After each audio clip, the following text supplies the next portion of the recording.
राजा और बुद्धिमान रानी की कहानी। बहुत समय पहले की बात है। आर्यवर्धन नाम का एक पराक्रमी राजा था। उसका राज्य समृद्ध था, प्रजा खुश थी और चारों ओर उसका मान सम्मान था। लेकिन एक दिन उसके ही कुछ विश्वासघाती मंत्रियों ने दुश्मन राज्य से मिलकर षड्यंत्र रच दिया। अचानक हुए हमले में राजा का राज्य छिन गया।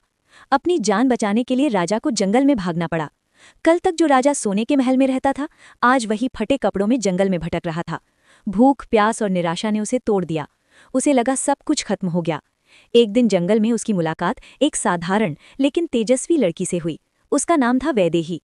वो जड़ी बूटियां इकट्ठा करती थी, लेकिन उसकी बुद्धि और साहस असाधारण थे। उसने राजा को पहचान लिया, पर उसका मजाक नहीं उड़ाया। उसने कहा, सच्चा राजा वही होता है जो हार के बाद भी हिम्मत न हारे। धीरे धीरे दोनों के बीच विश्वास और सम्मान बढ़ा।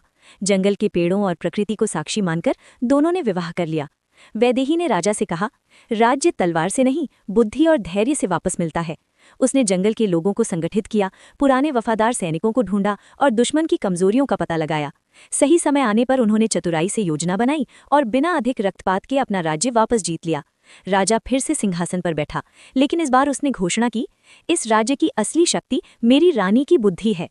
और इस तरह एक गिरी हुई किस्मत फिर से चमक उठी, क्योंकि जहां साहस